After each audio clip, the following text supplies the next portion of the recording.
Welcome back. Today we're going to be having a retrospective look at a couple of Ryobi tools and a retrospective look at the batteries. So I've been using this drill for about 4 years now. As you can see, I haven't really been too precious with it. It does have a few scuffs and marks and a few bits, little silicone bits missing, but despite being rough with the tool, I think it's held up really well. It hasn't been dropped that many times, but it certainly has been dropped, and the soft sort of silicone cover does help with that, obviously. So features of this, this is like the first brushless model that they had. So features are very similar to the current models, except they're probably a little bit more powerful and a little bit more efficient and all that jazz. These are not HP tools. So we'll go with the oldest battery that I have. These two are the oldest. A couple of bars in there. So this tool works quite fine. It's been one of the best drills I've ever used, really. And I have borrowed a few tools off people on job sites, different brands. I won't mention them for fear of retribution. But this one, look, I know people regard Ryobi as a little bit further down the food chain, but my experience with it has been actually really good. Made by the same company that makes other power tools. It is just the more budget option, I suppose, which it just means you can buy more of them.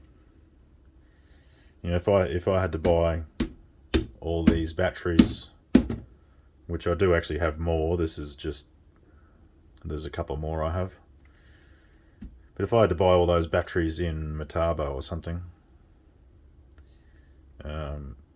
that would have cost me a fortune, and I'd have to do way more work just to cover the price of them. Whereas the price of the Ryobi is quite reasonable. The amount of work I've got out of this one drill is just astonishing. I've made so much money from this one piece of equipment that wasn't even expensive. I can't remember the price, it was a fairly long time ago now. This is the smallest battery that I've got. It came in the pack with this drill and the 5 amp hour. So these two batteries are still perfectly fine. I've used this one less because it's not enough capacity for all day use, but it is still a good spare battery to have. The 5 amp hour has had a lot more use. This battery has been used to death. But still, it holds a really good charge. I don't think it's degraded that much, really. It seems to hold just as much charge as the new ones do, seemingly. I mean, I could test it, but I'm not going to. So this, yeah, the sound of it's really good. That LED light is quite useful, and it does have some blinking lights and stuff up here. You know, take that for what you will. The torque settings on this, so it's an electronic torque. So it cuts off as soon as it, and that's it. So if I can demonstrate that a little bit better. might be able to hear it better if I put it up here. So it literally cuts the torque off. And you'll notice when I hit the trigger, when it's in the first setting, when I hit the trigger, the drill starts slower.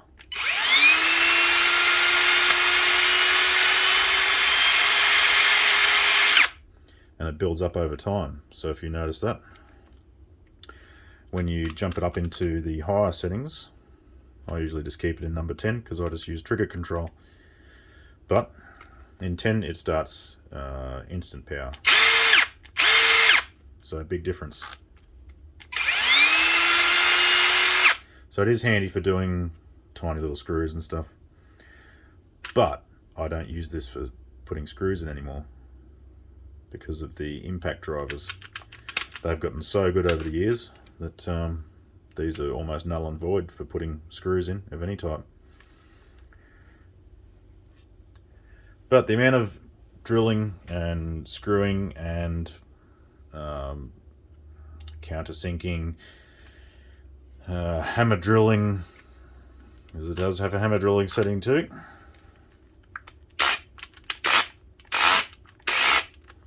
Hard to do when you've got a dangerous implement in the front of it. We'll try that without. So it does have quite a good action in the hammer there. Useful. I mean, you wouldn't put too many dynabolts into raw concrete with it, but if you're just drilling into bricks and stuff like that. I've even used the hammer setting when I'm drilling into hardwood and stuff like that. It does just give you a bit more mechanical advantage. You don't have to push as hard on the drill bit, and it seems to chew straight through that hardwood, which is pretty good. I mean, probably not the best for your drill bits, but in terms of you know, just saving time and saving hurting my wrist more. I don't know if you can see the scar in there. Yeah, might be able to just see this scar through there. And there's one on this side here, and there is actually one up in here as well, but it's getting harder and harder to see. Under better lighting it sticks out more, but anyway. Yeah, so when your wrist is in that sort of condition, little mechanical advantages like using your hammer drill to get through tougher drilling, it does just improve your life a little bit better. So if you have to replace a drill bit or something, I mean, who cares really? So that has been a fantastic tool, and same with these batteries. So these batteries are getting quite old now, these two especially. These two are about 2 years old. These two are about 3 months, 4 months. No, it's longer than that. That'd be almost a year old, I think. And I did buy 2 new 6 amp hour batteries, which the other one doesn't even fit in shot, so whatever. So I've got 2 new 6 amp hour batteries when I bought the recip saw. And just for the transparency, I've bought all these tools myself. Ryobi don't know that I'm making these videos, so I'll just sort of get that out of the way. So yes, these batteries have proved themselves extremely well. I've gotten more life out of these than I would have ever expected out of a Ryobi battery. So, on to the sander. This Ryobi sander has been a lifesaver, and I think the main reason it has been a lifesaver is this part here. You know, I've got it lovely done up with some black duct tape there. So my vacuum hose just goes nice and neatly into there and sucks all the dust from what you're doing. So when I've been sanding plaster and those sorts of things, all the dust gets sucked through those holes, and the fan that's inside here does quite a good job by itself of blowing the air and the dust out. So the vacuum cleaner, you don't have to have the vacuum cleaner turned all the way up and full. I can have it turned down quite low, so the vacuum isn't sucking the life out of the dust and sucking it through the motor. It just collects it in the bag or the filter, whichever one I'm using. So that has been a really good feature of this. Nice round port with plenty of space for the vacuum hose, and yeah, obviously a little bit of duct tape to seal it up. This thing does chew through the batteries, so I mean, you know, I do need an assortment of batteries to if I do a full day of sanding. So that's why I bought the extra larger capacity batteries. So they have been used in the sander, and they do last a fair bit longer, and they don't get as warm either. So that's a good feature of the larger capacity batteries. They do cost a bit more money, but the amount of work that I've gotten out of this justifies the price of those batteries. So the features on this, very simple. On and off. That's it. And it's not a trigger you have to hold. You just flick it on and that's it. So that is fantastic. I love that. Because seriously, you're already holding a quite a heavy implement up against a wall or up against a ceiling, and you don't want to be holding a trigger, and you grab it in different positions. So it would be very hard to actually have a trigger that doesn't hold itself on. So really happy that they made that trigger just click on and off. I wouldn't have asked for anything better than that. So we'll choose a battery. I'll go the newest one. And look, this is going to blow a bit of dust, isn't it? Well, this is what we're here for, folks.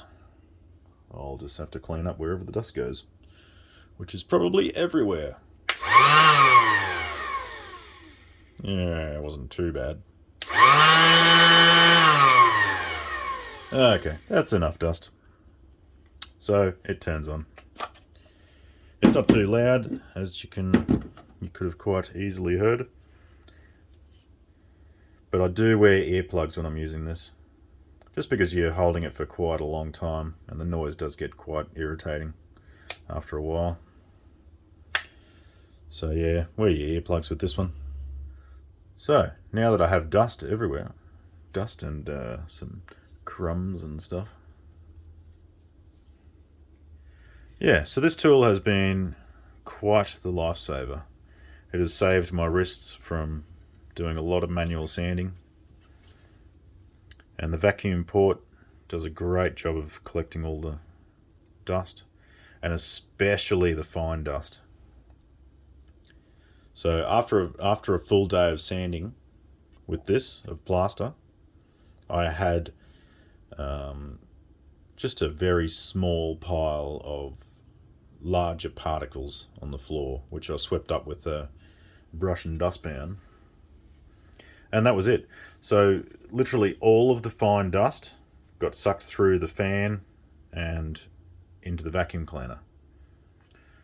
So I mean, lifesaver compared to the days of hand sanding, and you go home covered in dust, absolutely covered.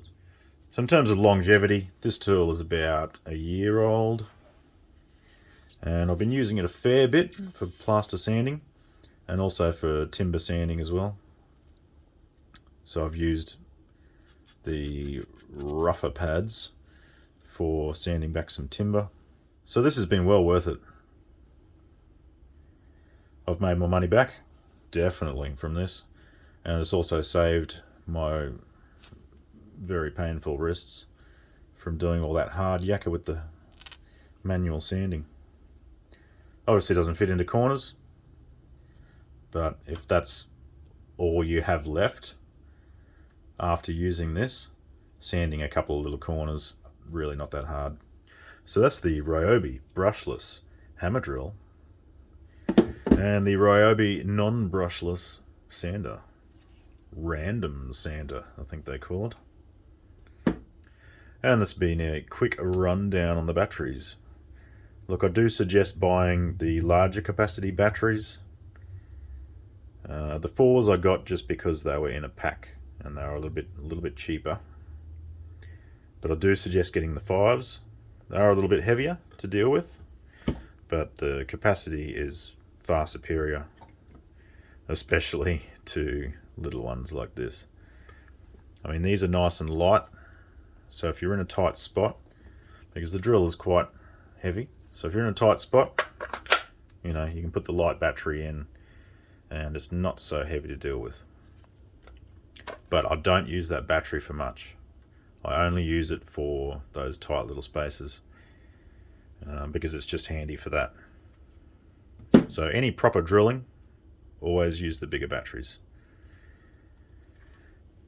And for power hungry tools, like my whippersnipper, the brushless line trimmer, I use the 6 amp hour batteries now. I won't use the 4s, but I will use the newer 5s. So I use these ones and the higher capacity 6 amp hour batteries in the high power draw devices. So there you go. A quick rundown of the older Ryobi tools that I have. Hope you enjoyed the video. We'll see you next time.